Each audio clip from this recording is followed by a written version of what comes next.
Hi, this is Mariah Gullo from The Hollywood Reporter, and I'm in studio with Richard Jenkins today. Hi, Richard. Hi. How Hi, are Mariah. you? I'm good. Very good. We are here to talk about The Shape of Water, a new Yes. movie you're in. It's amazing. Guillermo del Toro. What else can be said? It's an amazing, amazing ride. Yeah, it's pretty cool. I agree. How did you get involved in the project, and when did you know about it? Well, I didn't know anything about it, and Guillermo sent me an email. I didn't know him. He asked, I think they called my agent and asked for my email. And he said, I want you, please read this script. I want you to play Giles, and I hope you love it as much as I do. I read it. Next morning, I emailed him back and said, I think I do. And that was it. That's wonderful. Yeah. And I know that Guillermo had talked about just kind of ruminating on this plan for a long time. Before he even had a production designer, he had, he had been working on what the creature looked like. 2 years. Yeah, 2 years. And did you get to see those early sketches, or No, I mean, I just came in I when the came sets on were built? when they were ready to go. I mean, I think it was a couple of months after I said yes that we started filming, so everything was done by then. Mm-hmm. And the basic concept of the movie, without giving too much away, is it's a what if scenario. What if the creature from the Black Lagoon fell in love with Julie Adams and she fell in love with him back? Right, and why not? Yeah. Yeah, it was. He always, when he watched The Creature from the Black Lagoon, he thought, why can't they get together? These people come into his lagoon and ruin it, take it over. Come on. It was his house, and it's like, and Guillermo, that's what he saw when he saw the movie, and it's always been something he's wanted to do. But I saw Doug Jones, who plays the creature, in a total outfit, rubber suit that is amazing. Yeah. I saw him at the camera test, so that was good. Cool. Yeah. That is very cool. So I after seeing the movie, I have to say that your character is the one that I identify with the most, and that the character development in this movie is really quite amazing. Guillermo has said it's about invisible people. It is, and all of the people, our heroes in the movie are all invisible people, forgotten people. It takes place in 1962, and there's a black woman, a mute, a woman, and a gay man, and all living in secret and hiding. So. So 1962, that you would have been a very young boy when that happened. I was 37 in 19. No, I was in high school in 1962. Oh. How do you feel about how the production design went with the movie? Did you feel familiar in that? Well, it's this is my take on it. It's my apartment in the movie was so beautiful, and her apartment was incredible. Everything in those apartments was authentic, but nothing was real. It was conceptualized. It looked like a movie. It looked like a movie. It looked like what I thought movies would be when I was in college, in high school. And to walk on that set, it was like, is Spencer Tracy going to come around the corner? Is Katharine Hepburn back there? That's the feeling you got. It was like just so beautiful. Tell me a little bit about working with Sally. You have a relationship. You have a friendship in the movie, and she's a mute, so you have to kind of communicate in a different way. You have some really good comedic moments. You do a little soft shoe together. What was it like working with her? It's amazing. We had a week and a half, maybe 2 weeks of rehearsal, but we used it just to become friends. I just love her. I said to her, I said, "You're my friend now. There's nothing you can do about it." We just had a great time. We laughed a lot, and we did that scene where she signs to me, and I repeat her signing, which is something, if you understand signing, you don't do. I mean, you answer the question when somebody, but the way she puts it is, she said, repeat what I say, and I say, I can understand you. She said, no. I want to make sure you understand everything I say. She wanted to hear that I got all of it. So we did that. We rehearsed that all a lot. But when we shot it, it was nothing like we rehearsed it. So totally different. Yeah. Oh, that's amazing. Yeah, that's cool.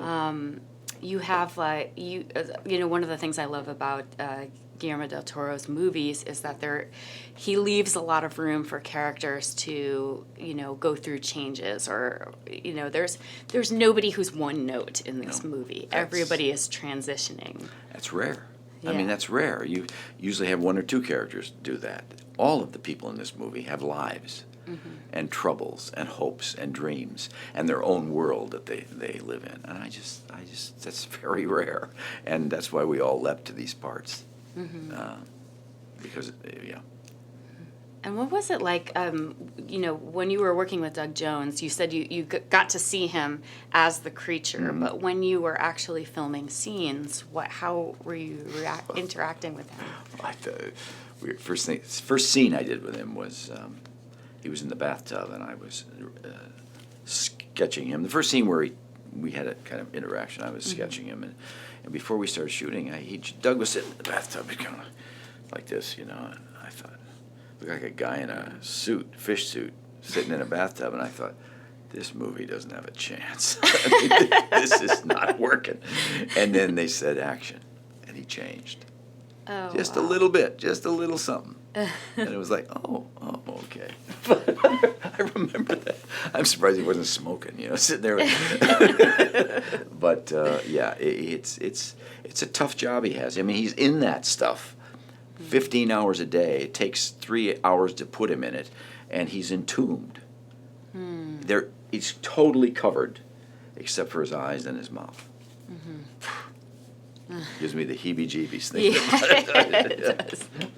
I know, just even wearing a Halloween mask can be very uncomfortable.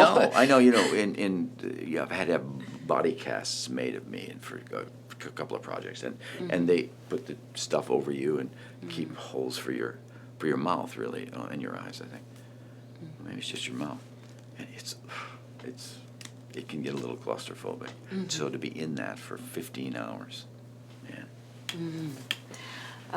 What was it like to kind of create this world, this like kind of hyper realistic world within the like Cold War era United States?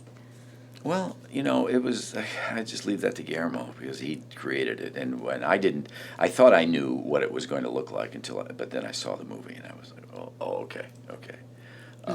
You know, but it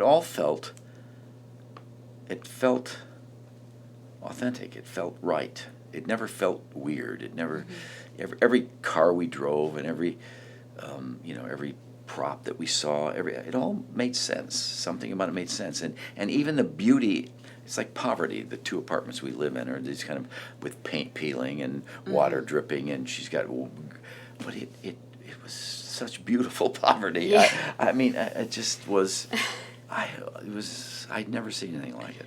I mean, those are like the New York City apartments of my dreams. They are. Well, yeah. I always wanted a rundown loft space. Right, but with high ceilings. The big window like that. Did you love that window? It was half in her apartment, half in mine, so they had cut that in.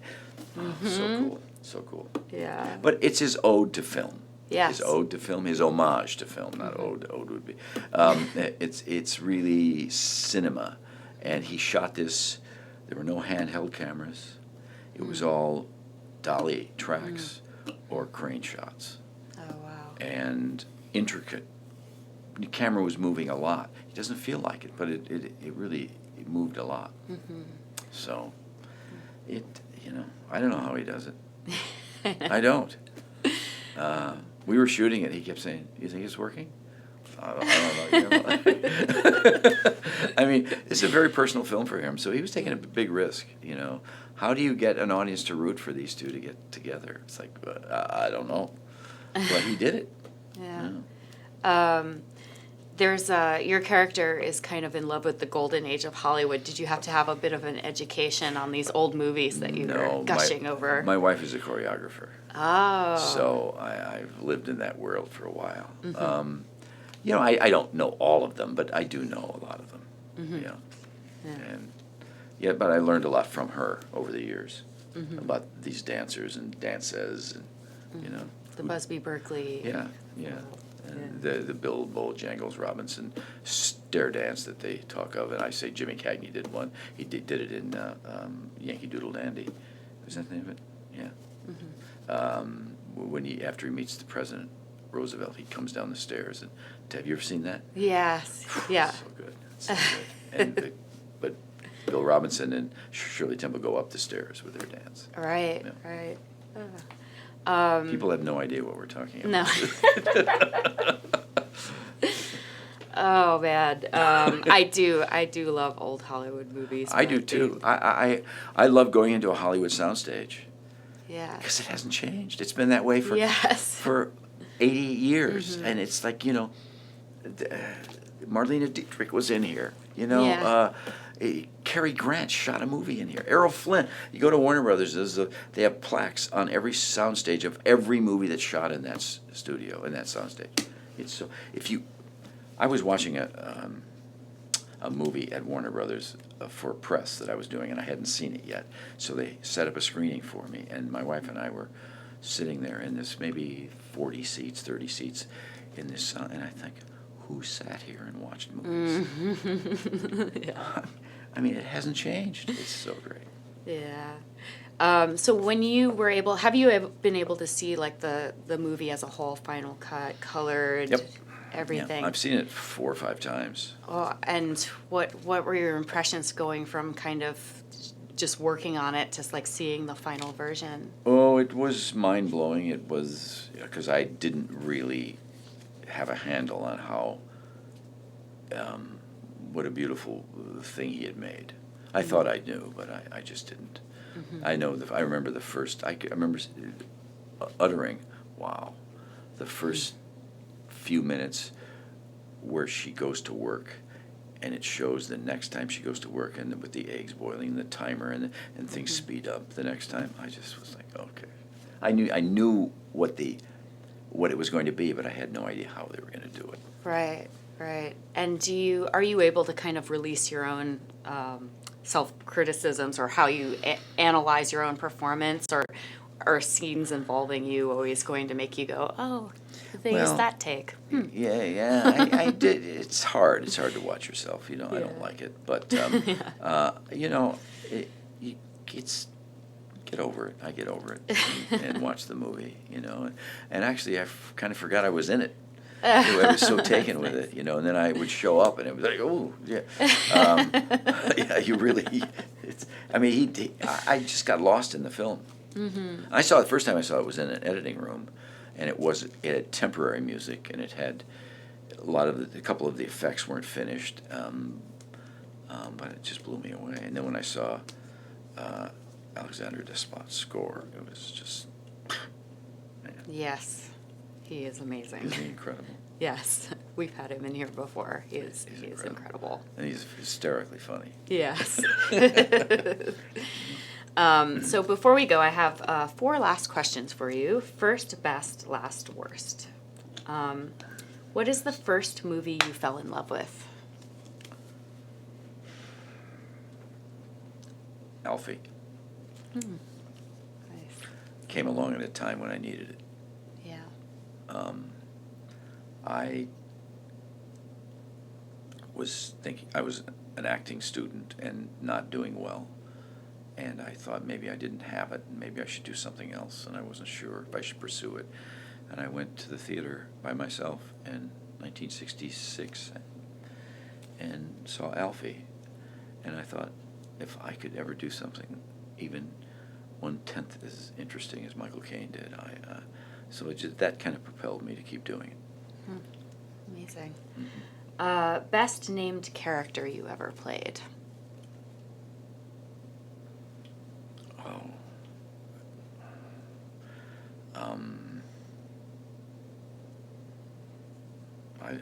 Geez. How about Walter Vail? It's a pretty mundane name, but there's also a ring to it, and it was for a mundane character who had a ring to him. It's something. I think it suited the character as well as any name I've ever had to say or be called. Mm-hmm. Yeah. Excellent. Last job you had before becoming an actor? Well, I drove a laundry truck in Chicago and in Racine, Wisconsin, and Kenosha, Wisconsin. And I drove it for 4 or 5 months, and I had 4 or 5 accidents. So I realized I better be successful as an actor because I can't drive a laundry truck. That's great. You just burned your bridge right behind you. I did. I got forced myself to be an actor.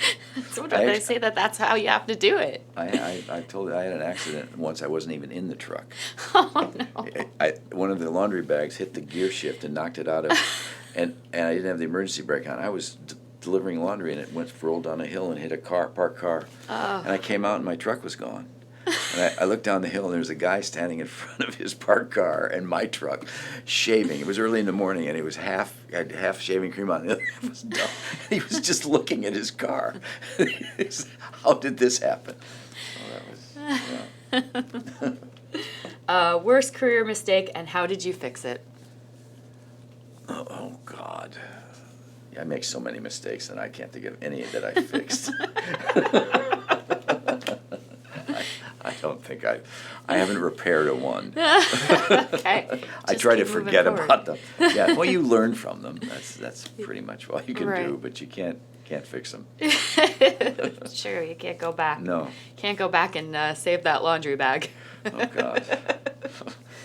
My father-in-law got me the job, and John C. Reilly's dad was my boss. Amazing. Yeah, and I felt I was going to cost my father-in-law his job. Guess it all worked out in the end. Yeah, it did. Well, Richard, thank you so much for being with us, and enjoy your premiere. Thank you. And the movie is The Shape of Water. It's Guillermo del Toro's new masterpiece, and I recommend you go see it. Yeah, go see it. Go see it. It's really fun. Thank you. Thanks.